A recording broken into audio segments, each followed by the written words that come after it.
Hello students, we will continue IMO level 2 paper of 2018 to 19 and we'll start from question number 21 onwards. We have already discussed up to question number 20 in my last video part 1.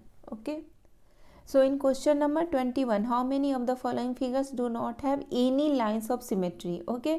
तो इन इस figure में अगर आप discuss करो तो देखो कि ये लाइन दिस लाइन ये क्या है, लाइन्स ऑफ सिमेट्री है ना। इस फिगर के लिए लाइन्स ऑफ सिमेट्री में क्या होती है, इस साइड के इमेजेस इस साइड की मिरर इमेजेस होंगी और इस साइड की इमेजेस इस साइड की मिरर इमेजेस होंगी। तो ये लाइन्स ऑफ सिमेट्री है ना इस फिगर के। ओके तो ये ऑप्शन हमारा, ये फिगर हमारा काउंटेबल नहीं है क्योंकि हमें फाइंड आउट करना है do not have any lines of symmetry. Okay and in this figure में, इस फिगर में कोई भी लाइन्स ऑफ सिमेट्री नहीं है। ओके तो ये फिगर हमारा काउंटेबल है क्योंकि इस फिगर के कोई भी लाइन्स ऑफ सिमेट्री नहीं है।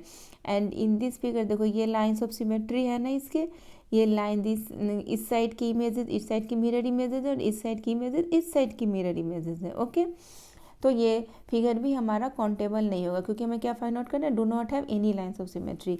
एंड इन दिस फिगर ये देखो इस फिगर में भी डायगोनली ये क्या है, लाइन्स ऑफ सिमेट्री है। इस साइड की इमेजेस इस साइड की मिरर इमेजेस है और इस साइड की इमेजेस इस साइड की मिरर इमेजेस है। ओके तो ये फिगर भी हमारा क्या काउंटेबल नहीं होगा क्योंकि हमें क्या फाइंड आउट करना है, do not have any lines of symmetry. तो only this figure has do not have any lines of symmetry. Okay so only one, so option A, that is 1. So option A is the right option for question number 21. Now our next question is question number 22. By how much is 19 by 20 greater than 7 by 20? Okay तो इस question में हमें simply क्या करना है, difference find out करना है। तो हम सब्ट्रैक्ट कर देंगे 19 बाई 20 माइनस 7 बाई 20। तो यहाँ पर क्या है, डिनोमिनेटर सेम है ना, तो हम न्यूमरेटर को डायरेक्टली सब्ट्रैक्ट कर देंगे। ओके 19 माइनस 7 बाई 20 तो क्या आ जाएगा हमारा 12 by 20। Okay so 12 by 20 is in option B. So option B is the right option for question number 22. Now our next question is question number 23. Shivam mixed 5 liter of lychee juice and 3 liter of guava juice and poured the mixture equally into 25 glasses. How much quantity of juice does each glasses has? Okay, इस question में कि शिवम ने mix किया 5 litre of lychee and 3 litre of guava juice. Okay and then 25 glasses में equally poured कर दिया। Okay तो हमें फाइंड आउट करना है कि ईच ग्लासेस के quantity of juice find out करना है। ओके तो फर्स्ट ऑफ ऑल इस क्वेश्चन में टोटल क्वांटिटी ऑफ जूस क्या हो जाएगी, 5 litre of lychee and 3 litre of guava. 5 litre plus 3 litre that is 8 litre.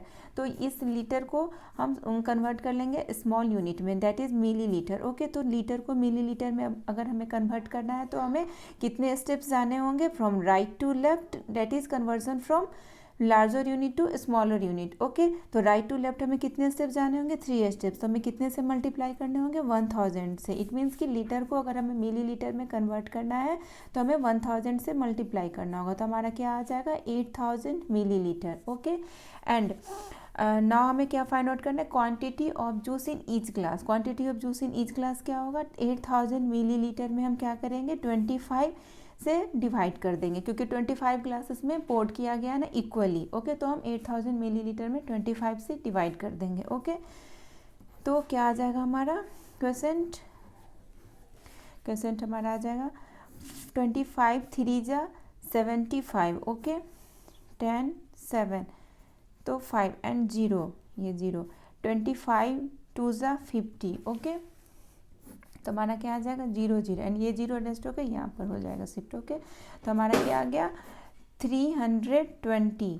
क्या आ गया 320 मीन्स कि quantity of juice in each glass is equal to क्या होगा 320 ml। Okay so 320 ml is in option A. So option A is the right option for question number 23. Now our next question is question number 24. How many cubites are required to make the given solid?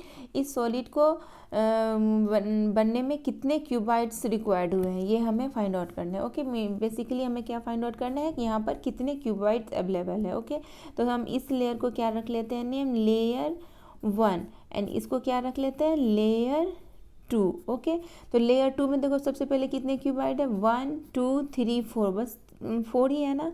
Layer 2 में only 4 qubit है। Okay and layer 1 में जो visible है वो पहले हम count कर लेते हैं, 1 2 3 4 5 6, कितने 6 प्लस और कितने हैं ये देखो 1 2 3 4, 4 क्यूबाइड के नीचे में, 4 क्यूबाइड के नीचे में मीन्स लेयर 1 में बैक साइड से कितने क्यूबाइड है, 4 क्यूबाइड है ना। देखो ये 4 क्यूबाइड के पैरेलल में 4 क्यूबाइड है ना, तब तो उसी के ऊपर तो ये 4 क्यूबाइड है, तो लेयर 1 में और कितने क्यूबाइड है, 4, मीन्स 6 + 4 = 10। देखो 1 2 3 4 5 6 एंड इसके नीचे 7, इसके नीचे भी 8, इसके नीचे एक 9, इसके नीचे एक 10। ओके, तो टोटल क्यूबाइड कितने हो गए 10, layer 1 + layer 2 = 10 + 4 = 14। So 14 is in option C. So option C is the right option for question number 24. Now our next question is question number 25. The given figure is made up of an equilateral triangle and a square. Equilateral triangle and a square. If the perimeter of the given figure is 40 cm, then find C D. Okay, हमें ये C D find out करना है। Okay, इस figure का हमें perimeter find out है, given है question में। Okay, 40 centimetre. तो देखो इक्विलेटरल ट्रायंगल में क्या होती है, equilateral triangle means all sides are equal. Okay, all sides are equal means A B is equal to B E is equal to A E. Okay, equilateral triangle में all sides equal होते हैं। Squares में क्या होता है, squares में भी all sides equal होती है। क्या होती है स्क्वायर में, ऑल साइड्स आर इक्वल। तो देखो B C is equal to C D is equal to D E is equal to B E. Clear है, B C is equal to, क्योंकि ये स्क्वायर है तो स्क्वायर में ऑल साइड्स इक्वल होते हैं। B C is equal to C D is equal to D is equal to B E. Okay, and B E is equal to क्या है, B E is equal to A B and A E. Okay है ना, B is equal to A B and E, क्योंकि ये equilateral triangle है। It means क्या हुआ कि A B is equal to B, अगर बी ई इक्वल है C D D E B C के, तो सब इक्वल हो गया ना, सारे साइड्स ही इक्वल हो गए। if BE is equal to AB and AE then BE also equal to BC CD D है ना, क्योंकि ये एक स्क्वायर है तो सारे साइड सब इक्वल हो गए। देखो AB is equal to BE is equal to AE is equal to BC is equal to CD is equal to DE is equal to B। यहाँ पर दिया हुआ है फिर से, बट मैं भी यहाँ पर लिख दी। ओके, तो ये हमारा सारा साइड से इक्वल हो गया। अब जब हम पेरीमीटर फाइंड आउट करेंगे तो पेरीमीटर क्या होती है, sum of its all sides. Perimeter क्या होती है, sum of its all sides. तो क्या हो जाएगा perimeter, A B plus B C plus C D A B, यह पेरीमीटर हम फाइंड आउट कर रहे हैं। Okay, perimeter is equal to A B plus B C plus C D plus D E plus A E. Okay, क्या होगा हमारा A B plus B C plus C D plus D E plus A E. Okay, अब आप देखो कि C D, अगर ये सारे साइड्स इक्वल है तो हम सब sides C D is equal to B C सब है ना, तो A B C D is also equal to A B, तो हम सब में सी डी लिख देते हैं। C D is also equal to B C D plus D E is also equal to C D.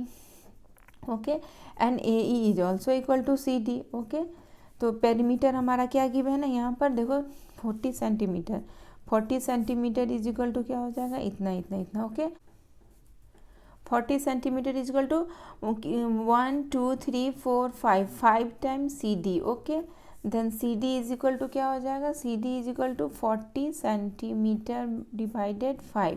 Okay, ये क्या 5 times C D, then C D is equal to 40 centimetre divided by 5 means 5 1 जा 5 5 8 जा 40 means C D is equal to क्या आ गया हमारा 8 centimetre. Okay, so 8 centimetre is in option B. So option B is the right option for question number 25।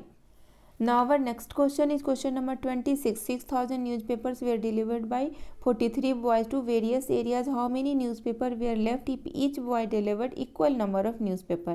Okay, इस question में कि 6,000 newspaper delivered होते हैं 43 बॉय से, देन कितने न्यूज़पेपर लेफ्ट रह जाते हैं। तो इस क्वेश्चन में हम क्या करेंगे, 6,000 पे 43 के हम डिवीजन करेंगे, number of newspaper delivered by each boy. Okay, then क्या होगा हमारा रिमाइंडर जो आएगा वही हमारा आंसर होगा, वही रिमाइंडर क्या होगा, न्यूज़पेपर लेफ्ट रह जाता है डिलीवर्ड होने से। ओके, तो 43 डिवाइडेड बाय, ओके 43 से इसके हम करते हैं 43 1 जा 43। ओके, तो क्या आएगा हमारा ये 10 एंड ये 5, तो 10 में से 3 सब्ट्रैक्ट होगा 1। ओके, देन ये 0 43 3 जा, देन 3 3 जा 9 3 4 जा 12, देन ये 10 हो जाएगा एंड ये 6, 10 में से 9 सब्ट्रैक्ट होगा 1, देन 6 में से 2 सब्ट्रैक्ट होगा तो 4। ओके, देन ये 0 यहाँ पर, देन 43 9 जा 9 3 जा 27, 9 4 जा 36 प्लस 2 38। तो अब हमारा क्या आएगा, subtract.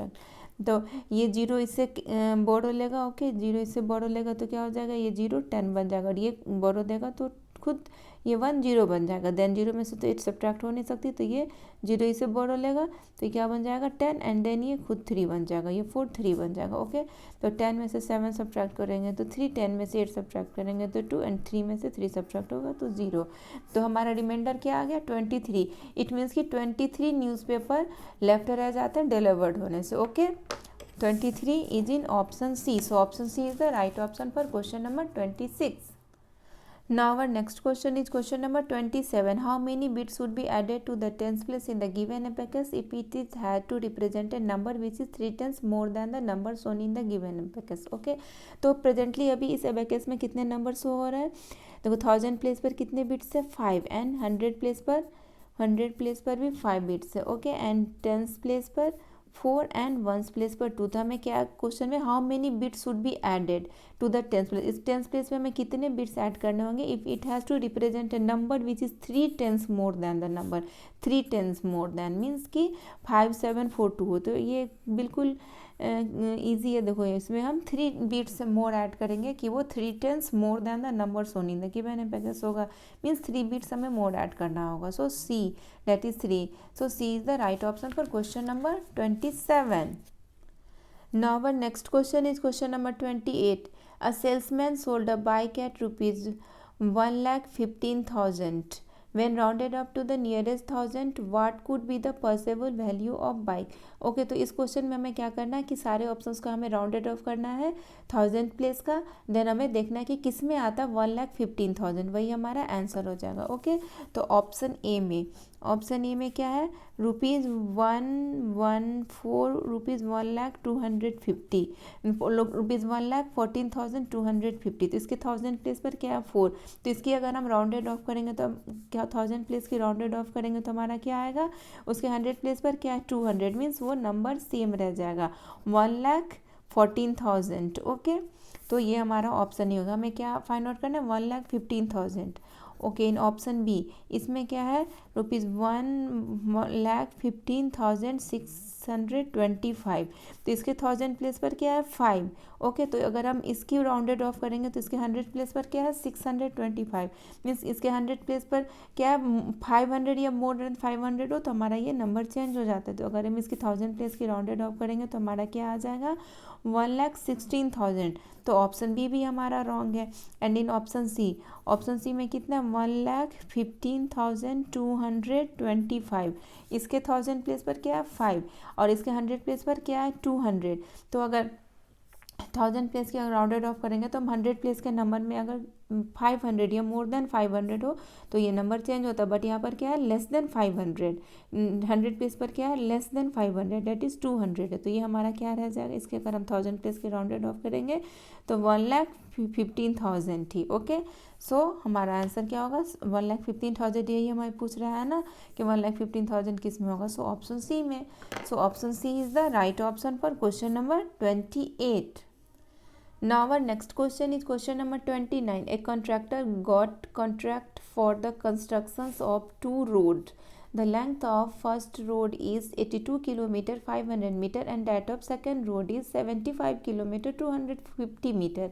Find the total length of the road that he needs to construct. तो इस क्वेश्चन में हमें बेसिकली क्या करना है, एडिशंस करने दोनों रोड के जो लेंथ है, ओके। तो एडिशंस में हमारा क्या है यूनिट में किलोमीटर एंड मीटर, तो हम किलोमीटर को लेफ्ट साइड लिखेंगे और मीटर को राइट साइड, एंड किलोमीटर के कॉलम में हम क्या लिखेंगे 82 किलोमीटर एंड मीटर के कॉलम में 500 metre, okay.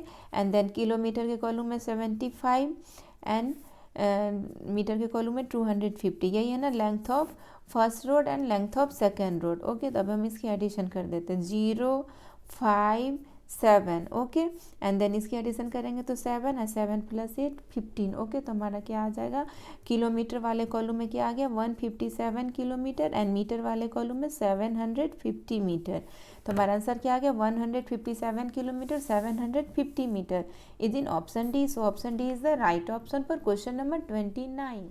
Now our next question is question number 30. A movie started at 4 p.m. and finished at 7:15 p.m. If the duration of interval break in the movie was 20 minutes, then and the actual duration of the movie was.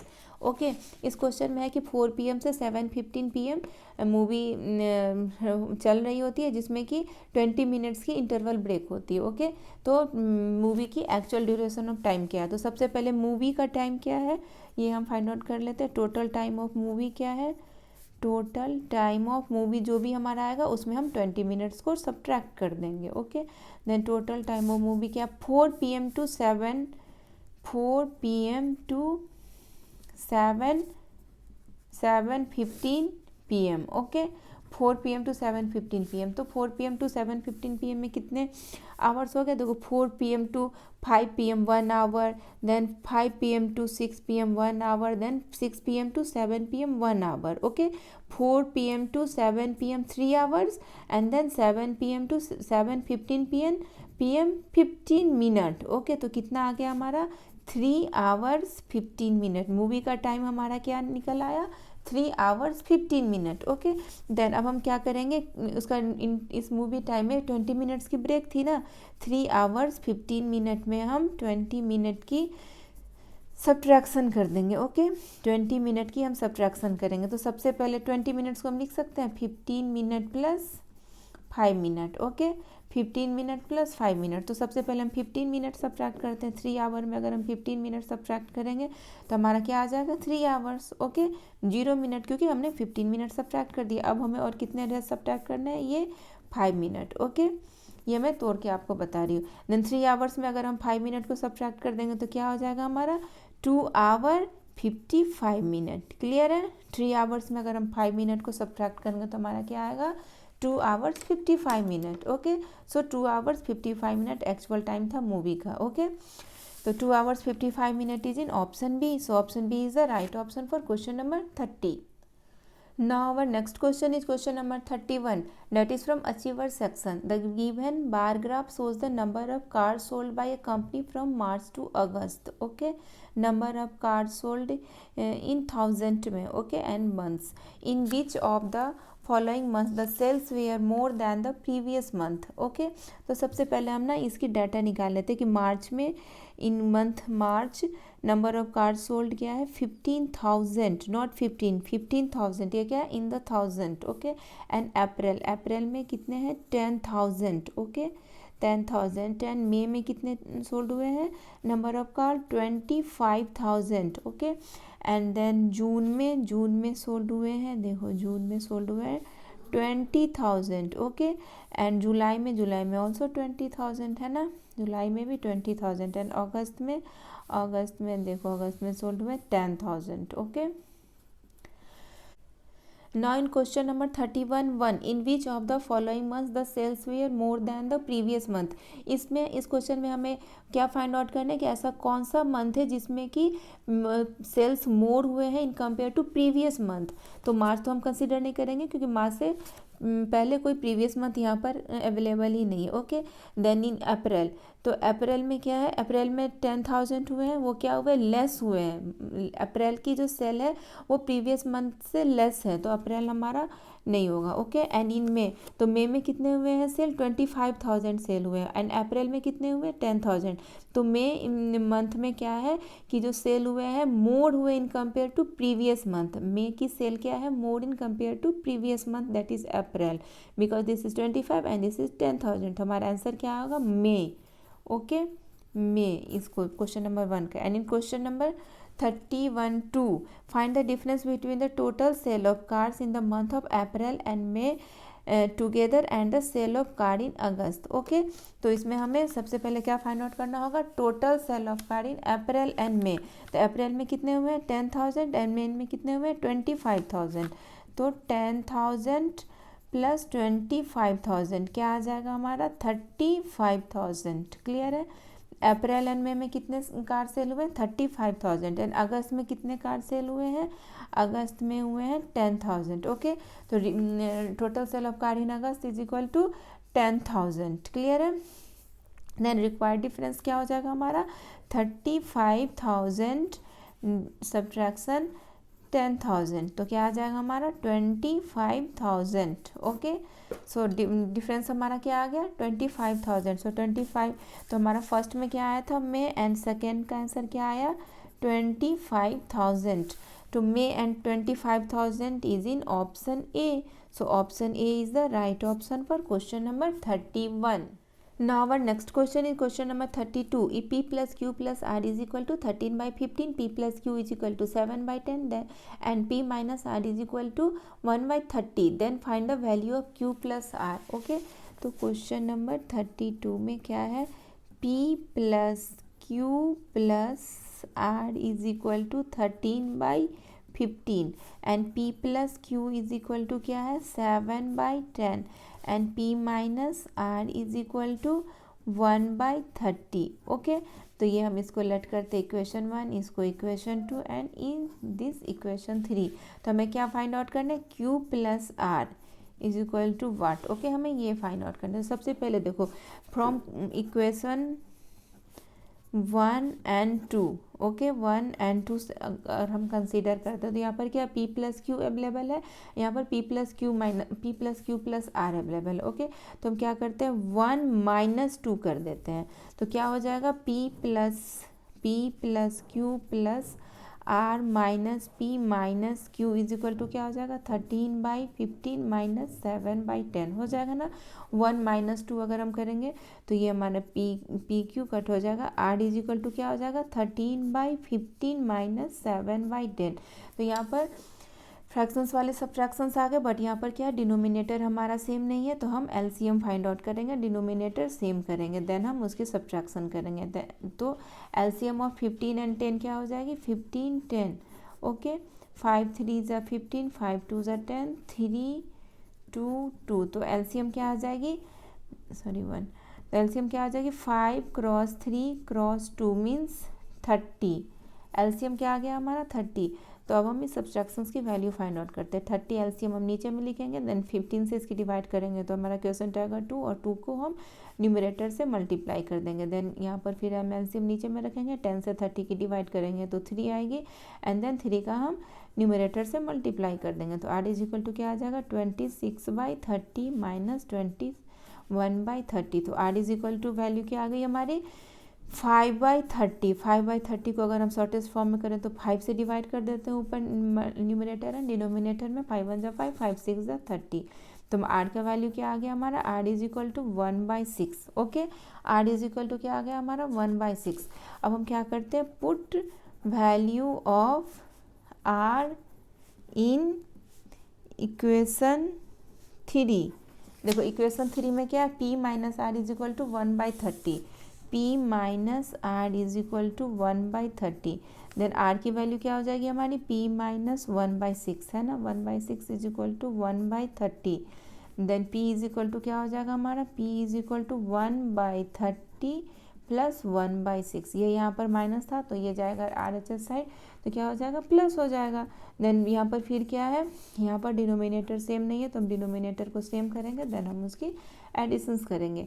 तो 30 and 6 की LCM क्या होगा हमारा 6 5 ज़ा 30, 1 ही क्या LCM of 30 and 6 क्या हो जाएगा हमारा 6 cross 5 that is 30. Okay, LCM क्या आ जाएगा हमारा 6 एंड 5 का 30 और 6 का 30. ओके, 30 एंड 6 का एलसीएम हमारा 30 आ जाएगा. देन 30 से 30 की डिवाइड करेंगे तो 1, एंड इसके हम न्यूमरेटर से मल्टीप्लाई कर देंगे. देन अगेन 6 से 30 की डिवाइड करेंगे तो 5, और हम उसका न्यूमरेटर से मल्टीप्लाई कर देंगे. तो P इज इक्वल टू क्या आ जाएगा 1 by 30 plus 5 by 30 means 6 by 30. अब हम इसको स्मॉलेस्ट फॉर्म में करते हैं. 6 1 ज़ा 6, 6 5 ज़ा 30.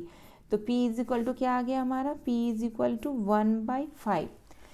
P इज इक्वल टू क्या आ गया R इज इक्वल टू हमारा आ गया 1 by 6 and P is equal to 1 by 5. Clear है. तो अब हम Q की वैल्यू फाइंड आउट कर सकते हैं. पुट द वैल्यू ऑफ इससे P plus Q is equal to 7 by 10. देखो मैं क्या करती हूँ put value of P in equation 2. Equation 2 हमारा क्या है P plus Q is equal to 7 by 10. Clear है. P plus Q is equal to 7 by 10. Then p is equal to हमारा क्या अभी फाइंड आउट हुआ है 1/5. ओके, तो 1/5 plus q is equal to हम लिख सकते हैं 7/10. क्लियर है, 7/10 तो हम लिख सकते हैं ना. तो अब क्या हो जाएगा हमारा p 1/5, तो हम q को लिख सकते हैं q is equal to 7/10 minus 1/5. अब हमारा क्या आ गया, ये फ्रैक्शंस वाली सब्ट्रैक्शंस, बट यहाँ पर डिनोमिनेटर सेम नहीं है, तो फिर हम इसकी डिनोमिनेटर फाइंड आउट करते हैं. तो एलसीएम ऑफ 10 एंड 5 क्या हो जाएगा हमारा, 10 और 5 की आप एलसीएम फाइंड आउट करो.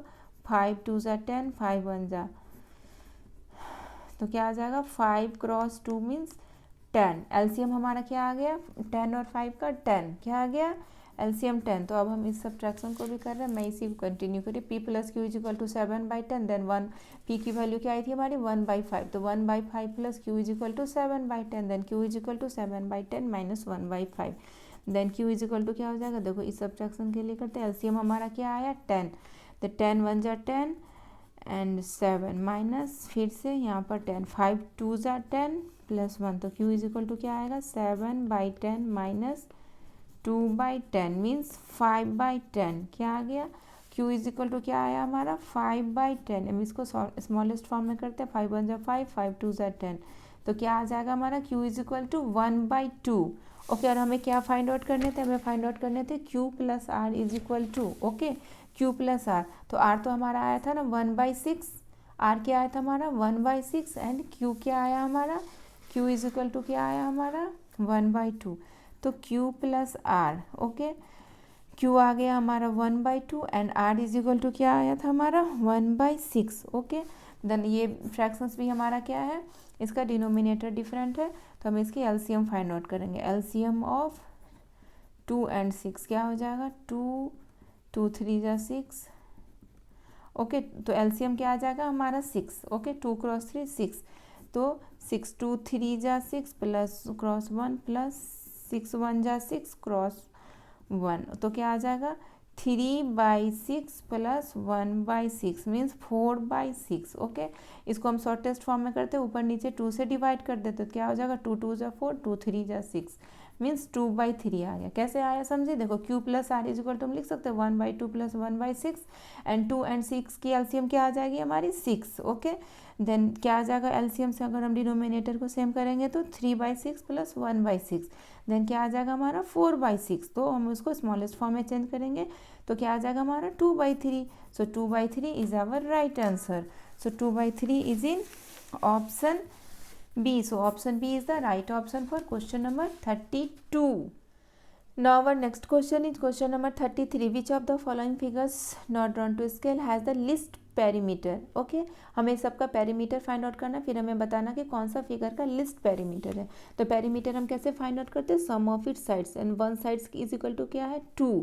तो हम sum of it sides count कर लेते हैं इन ऑप्शन ए में 1 2 3 4 5 6 7 8 9 10 11 12 13 14 15 16.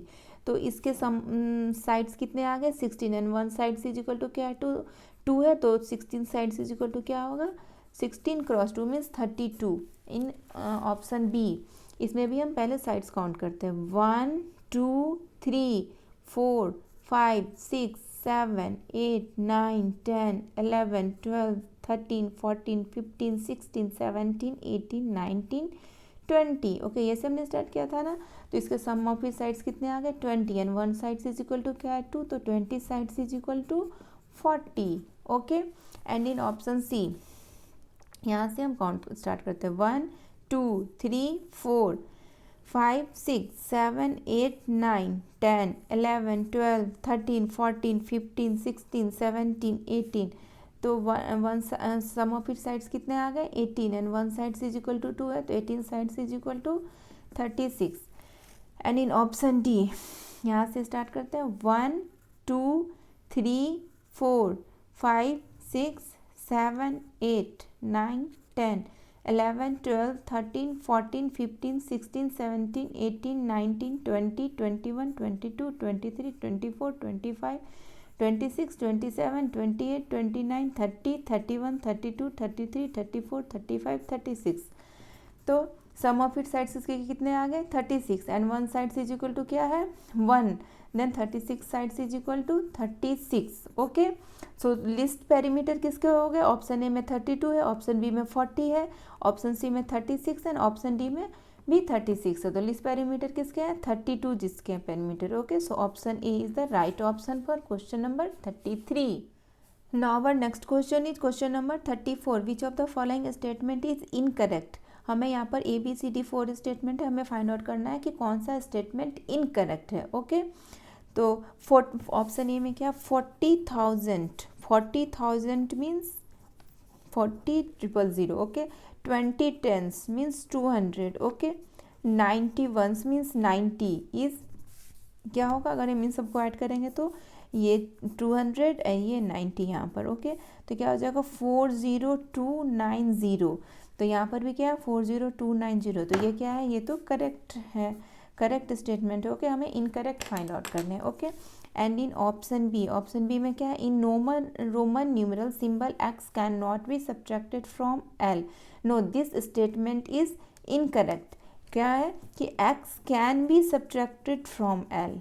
देखो, X can be subtracted from L, from L. हम एक्सएल लिखते हैं ना, एक्सएल है ना, एक्सएल. तो एक्सएल की वैल्यू क्या हो जाती है, एक्स की वैल्यू होती है 10 एंड एल की वैल्यू होती है 50. देन एक्स क्या है, एल के बिफोर में है, मीन्स क्या हो जाएगा इसकी value 40. So x can be subtracted from L, x L. Okay, so this statement is incorrect. ये क्या है, इनकरेक्ट स्टेटमेंट है. यहाँ पर कैन नॉट, इसमें आपको कंफ्यूज नहीं होना. X can not be subtracted है, बट हमारा क्या होगा, X can be subtracted. Okay, so this statement is incorrect. Okay, हमारा ऑप्शन तो फाइंड आउट हो गया, बट हम ऑप्शन सी एंड डी भी डिस्कस कर लेंगे. The sum of third multiple of 8 and fifth multiple of 5 is 49.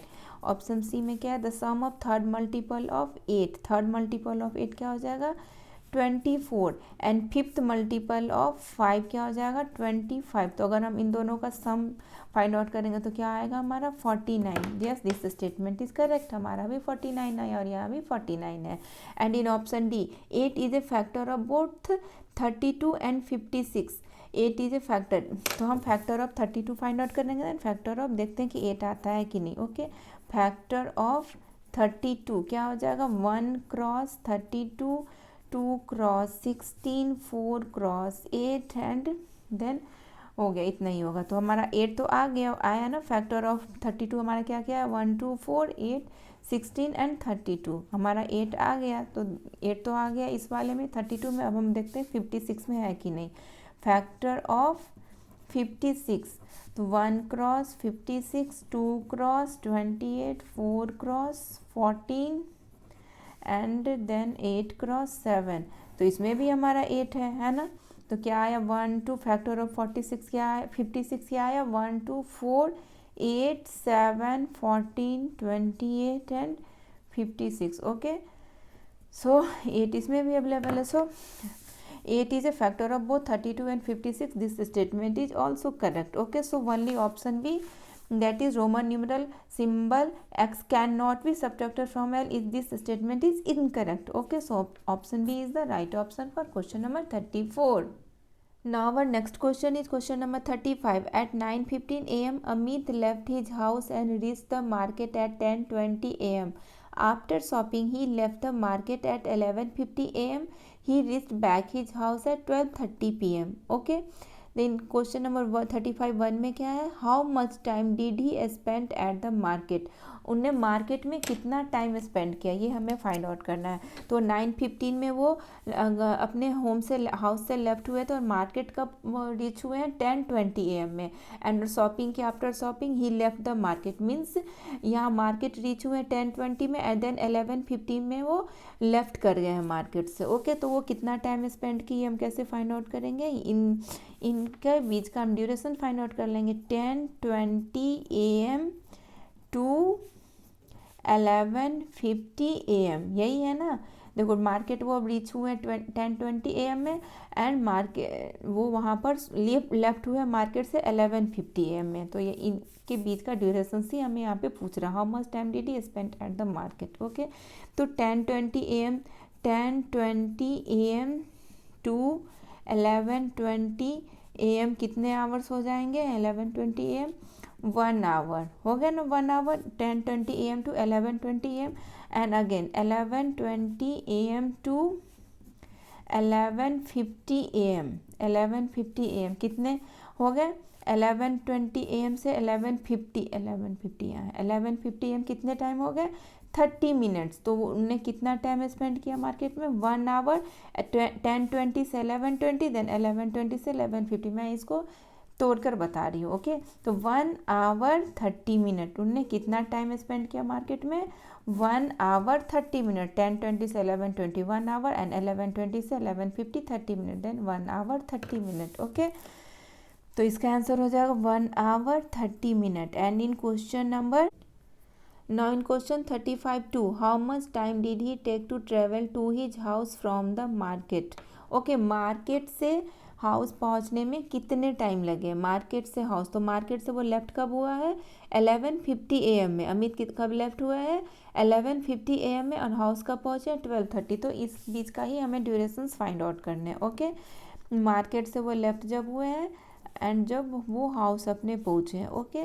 12:30 PM, यहाँ पर PM हो गया क्योंकि आफ्टर 12 o'clock क्या हो जाता है हमारा? PM।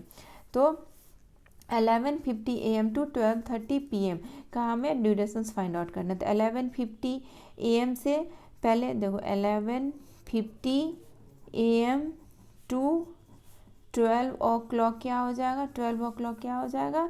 कितने टाइम हो जाएंगे? 10 मिनट्स। ये तो क्लियर है ना? देखो 11:50 AM to 12 o'clock कितने हो जाएंगे? 10 मिनट्स, ओके। 12 o'clock तक का अभी मैं टाइम निकाली, बट हमें कहाँ तक का टाइम फाइंड आउट करना है? 12:30 का। 12 o'clock to 12:30 कितने टाइम होंगे? 30 मिनट, ओके। ये 12:30 PM 30 मिनट, क्लियर है? देखो 11:50 AM to 12 o'clock 10 minute then 12 o'clock to 12:30 PM 30 minutes. तो टोटल कितने टाइम लगे? 10 minute plus 30 minute means 40 minute, okay. 10 minute plus 30 40 minute, okay. So 40 minute is in option में नहीं, ये हमारा आंसर आया, ओके। 40 मिनट। तो पहला का आंसर क्या आया? 1 आवर 30 मिनट और दूसरा का क्या आया? 40 minute, okay. So 1 hour 30 minute and 40 minute is in option B. So option B is the right option for question number 35।